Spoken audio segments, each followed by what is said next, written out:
ஓய், உன்னதாண்டி.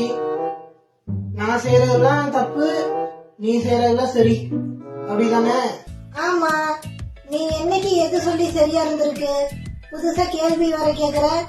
ஏதோ நானா இருக்குமோ எது தப்பு சரின்னு பார்த்து இந்த குடும்பத்தை நடத்திட்டு இருக்கிறேன். மத்தவள இருந்தா ஓடி போயிருப்பா. அப்போ இப்ப நான் என்னன்றேன், நீ செய்யறதெல்லாம் சரி, நான் செய்யறதெல்லாம் தப்பு, அப்படிதானே? அப்படிதான். அட ஐயோ, எனக்கு குழப்பி கடுப்பேத்தாத. போய் பெட்டு போடுற விளையாட்டம் பாரு. உன்னை கல்யாணம் பண்றதுக்கு காட்டு குரங்க கல்யாணம் பண்ணியிருந்தா கூட கூட மாட வேலை செஞ்சு கொடுத்துருக்கோம். ஆனா சொந்தத்துல கல்யாணம் பண்ண கூடாதுடி பட்டு. ஐயோ, டிவி கூட பார்க்க விடாம டிஸ்டர்ப் பண்றானே. இருடா, உன்னை நான் வேற மாதிரி டீல் பண்றேன்.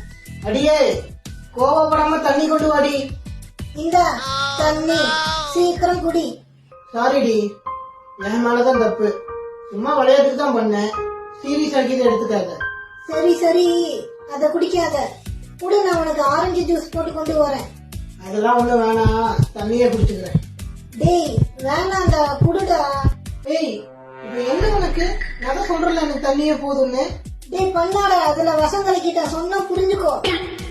என்னடி சொல்ற? விஷமா? விஷமா? அடி பாவி. ச்சே, இவ்வளவு அவசரப்பட்டுட்டனே. இந்த மேட்ரிமோனியில வேற அடுத்த அலைன்ஸுக்கு ஆட் வேற கொடுத்து போட்டேன்.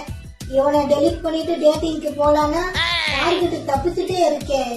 ஐயோ, ஆம்பளைங்களோட நிலைமை இந்த அளவுக்கு மோசமாயிருச்சு. கணவர்கள் ஜாக்கிரதை. சும்மா கலாய்ச்சால கல்லறை கட்ட பாக்குறாங்களே. இந்த கொடுமையை எங்கத்த போய் சொல்றது?